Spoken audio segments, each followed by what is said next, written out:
साथियों नमस्कार, मैं उपेन यादव। आप सबका इस लाइव प्रोग्राम में स्वागत है।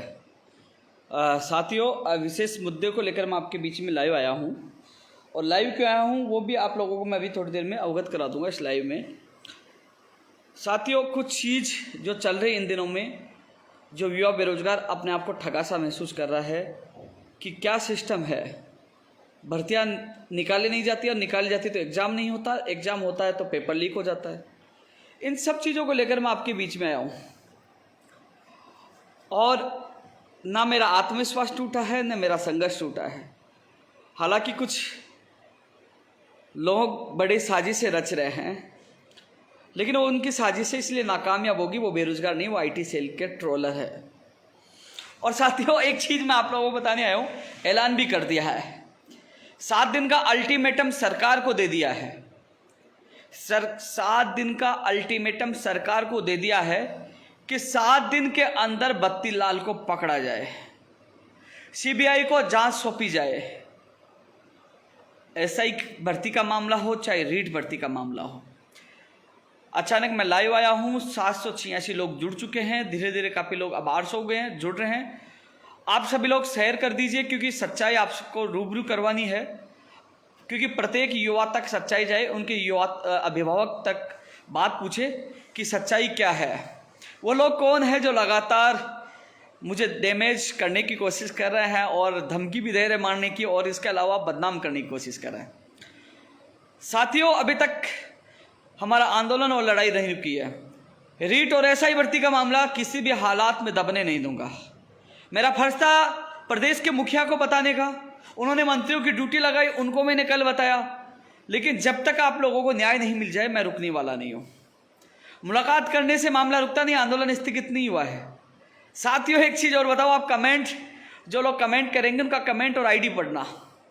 आप देखोगे तो कुछ आईडी तो 2-4 दिन के अंदर ही बनी हुई है, और कुछ आईडी ऐसी है जो किसी अपने आकाओं के इशारे पर कमेंट कर रहे हैं। साथियों, इससे स्पष्ट हो रहा है कि वो लोग बत्ती लाल से मिले हुए हैं, क्योंकि कहीं ना कहीं इनके पास भी पेपर आया है, वो बत्ती लाल को बचाना चाहते हैं।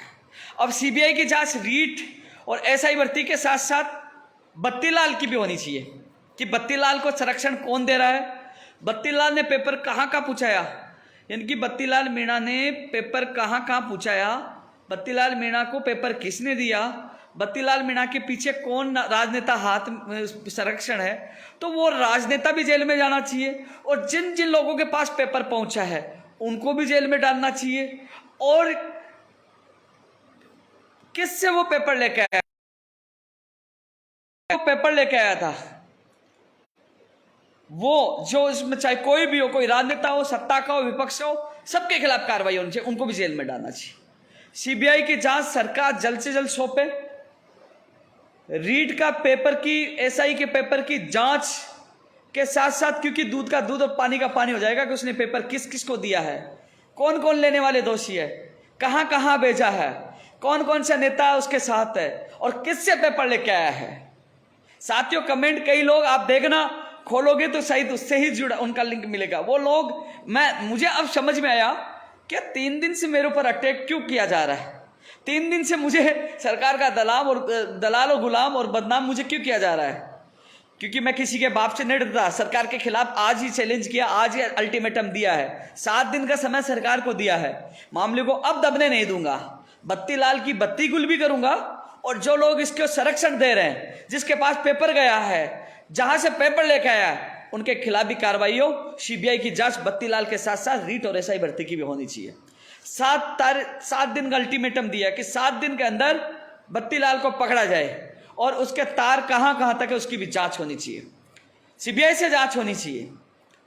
और भर्तियों के लिए, भविष्य के लिए सख्त गैर जमानती कानून बने, उन बच्चियों को न्याय मिले, और 6 लोगों पे मुकदमे दर्ज वापस हो। पेपर खुले पाए गए, उसके लिए कमेटी गठित हो, क्योंकि पेपर जहां जहां परीक्षा केंद्र में खुले पाए गए उन परीक्षा केंद्रों की मान्यता रद्द हो, और जो कर्मचारी पेपर लेने वाले आए थे उनको भी बर्खास्त किया जाए। साथियों, लड़ाई हमारी रुकी नहीं, लेकिन कुछ दिन से राजनीतिक प्रहार मेरे ऊपर किए जा रहे थे। 9 साल लगातार संघर्ष किया है, अनशन किया है, लाठियां खाई है। 2 लाख से ज्यादा बेरोजगार आप सरकारी जॉब कर रहे हैं, और लाखों लोग मुझसे जुड़े हुए हैं, इसलिए लोग बौखलाए हुए हैं कि उपेन यादव शायद इस पेपर लीक, धांधली और फर्जीवाड़ों के पीछे पड़ गया तो कहीं ना कहीं वो लोग पकड़े जाएंगे जो पेपर लिया है, जिन्होंने पेपर लीक किया, और जो राजनीतिक आका जो संरक्षण दे रहे हैं उनकी भी पोल खुल जाएगी। इसलिए वो लोग मुझे दबाने की कोशिश कर रहे हैं। उनको बहाना मिल गया कि मुख्यमंत्री से मुलाकात क्यों की। भैया मुख्यमंत्री से मुलाकात इसलिए की कि उन तक बात पहुंचानी थी, उन तक वो बात बतानी थी कि राजस्थान का बेरोजगार आक्रोशित है, पेपर खुल गया है, मुकदमे दर्ज कर दिए गए, और जयपुर से गंगापुर पेपर गया है, बीकानेर से पाली आया, कितने लोग पकड़े गए, सारी रिपोर्ट मैंने उनकी दी और कल मंत्रियों को कह दिया, और मंत्रियों को भी कह के आया हूं कि यदि न्याय नहीं मिला तो बड़ा आंदोलन होगा। कल भी कहा था, सुबह ट्वीट किया था, अब और लाइव में कह रहा हूं कि यदि 7 दिन के अंदर यहां इसकी सीबीआई को जांच नहीं दी गई और इनके खिलाफ कार्रवाई नहीं, बत्तीलाल नहीं पकड़ा गया, सख्त कानून की घोषणा नहीं हुई और रीट एसआई भर्ती की सीबीआई से जांच नहीं हुई, बेरोजगारों को न्याय नहीं मिला, तो अब आर पार की लड़ाई होगी। और क्योंकि डॉक्टर ने मुझे मना किया है कि मैंने राजस्थान में सबसे ज़्यादा अनशन मैंने किए, मेरे शरीर में वीकनेस है अनशन की वजह से, लेकिन फिर भी अपनी जान खतरे में डालूंगा। और 14 अक्टूबर को सुबह 11 बजे आमरण अनशन पे शहीद स्मारक पर उपेंद्र यादव बैठेगा, क्योंकि इन बत्तीलाल मीणा जैसे लोगों का पकड़ा जाना जरूरी है। इसके पीछे किस किस लोगों का हाथ है, क्योंकि मुझे पता है मुझे धमकियां भी मिल रही है, कोशिश करेंगे मुझे मरवाने की कोशिश करेंगे, क्योंकि अब इनका पर्दा पास होने वाला है। चाहे राजनेता हो, चाहे पक्ष का हो, चाहे विपक्ष का हो, जो भी होगा वो बचेगा नहीं, क्योंकि अब आर पार की लड़ाई होगी। सीबीआई की जांच एसआई और रीट भर्ती की नहीं, सीबीआई की जांच बत्तीलाल मीणा की भी होनी चाहिए। किस किस को पेपर दिया है, कहां से लेके आया, कौन इसके पीछे कौन राजनेता है। इसके अलावा जेएन भर्ती के लिए भी काफी लोगों ने कहा कि उसमें गड़बड़ी आई, तो उसकी भी सरकार जांच करवाए। साथियों, मैं किसी का ना दलाल हूं ना गुलाम हूं, सीना ठोक के लड़ता हूं, हर सरकार से लड़ता हूं, पिछली सरकार में लड़ा, वर्तमान सरकार में लड़ रहा हूं, मुखिया से मिला, मुखिया से मिलकर किसी की पीड़ा, बेरोजगारों की मांग अवगत कराना कोई गुनाह नहीं है, और मैंने अवगत करा दिया। तो अब ऐलान भी कर दिया कि अब 14 अक्टूबर को आमरण अनशन पे मैं बैठूंगा। युवा साथियों, लड़ाई लड़ेंगे, क्योंकि आने वाली भर्तियों में किसी बेरोजगार के साथ गलत ना हो, और ये माफिया, ये गिरोह जेल के अंदर हो, ये आका, ये राजनेता जो सपोर्ट करे वो अंदर हो, और कम से कम उन मुकदमे 6 लोगों मुकदमे वापस हो, उन बेटियों को न्याय मिले। इन सब के लिए लड़ाई लड़ेंगे। लेकिन साथियों, सबसे ज्यादा घबराहट उन लोगों को हो रही है जिन लोगों ने पेपर लिया है, जो मेरे ऊपर अटैक कर रहे हैं। तो कहीं ना कहीं मुझे शंका है कि इन लोगों को पेपर मिला है, इसलिए ये लोग उपेंद्र यादव को दबाने की कोशिश करें। लेकिन अब उपेंद्र यादव दबेगा नहीं, पूरी मुखर आवाज के साथ आर पार की लड़ाई लड़ेगा। यदि सीबीआई के पास मामला जाता है तो दूध का दूध और पानी का पानी हो जाएगा। एक एक पेपर की वो तह तक जाएंगे, पेपर कहां कहां तक पूछा, कौन कौन लिप्त है, कहां से लेके आए, सब लोग जेल के पीछे होंगे।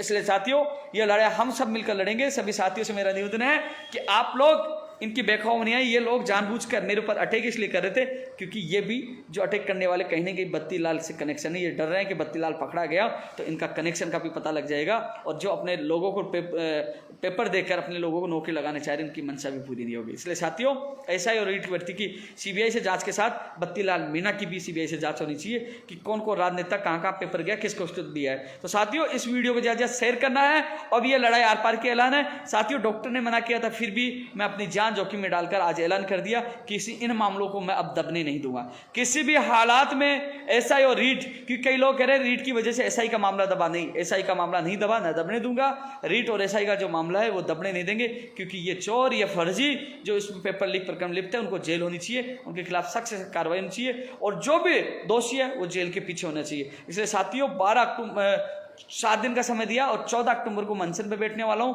क्योंकि अब ये मामला, ये तो ट्रेलर था, पिक्चर अब रिलीज होगी, बार बार की लड़ाई लड़ेंगे। अब मुझे समझ में आ गया इसमें कितने लोग लिप्त हो सकते हैं, पेपर कहाँ कहाँ, क्योंकि अब एहसास हो रहा है। जितने लोग कमेंट कर रहे थे, मैं देख रहा था कि कहने के कनेक्शन बत्तीलाल के पास पूछ रहे थे, इसका मतलब पेपर बहुत जगह गया। अब बत्तीलाल का पकड़ा जाना जरूरी है, जिससे पेपर का पता चले पेपर कहाँ कहाँ गया है। साथियों, आप सबको मुखर आवाज में अब साथ देना है कि बेरोजगारों को न्याय मिले, जल्द से जल्द सीबीआई को जांच हो और बत्तीलाल जल्द से जल्द पकड़ा जाए, जिससे इनके आका और संरक्षण देने वाले नेता भी जेल के अंदर हो। तो साथियों, ये लड़ाई अब रोचक हो गई है। 14 अक्टूबर को सुबह 11 बजे शहीद स्मारक पर मैं आमरण अनशन की घोषणा मैंने कर दिया, सरकार को अल्टीमेटम दे दिया। पैर कह रहा हूं, दलाली नहीं कर रहा, दब नहीं रहा। किसी दलाली करता है ना, वो सरकार के खिलाफ नहीं बोलता, अल्टीमेटम नहीं देता, जो वो गुलामी करता है, चापलूसी करता है, क्योंकि मैं ईमानदार हूं, और सीना ठोक के कह रहा हूँ, अल्टीमेटम दे रहा हूँ सरकार को, यदि 7 दिन के अंदर इनको पकड़ा नहीं, 7 दिन तक बेरोजगार को न्याय नहीं मिला तो 14 अक्टूबर को उपेंद्र यादव वह अनशन पे शहीद स्मारक पर बैठेगा।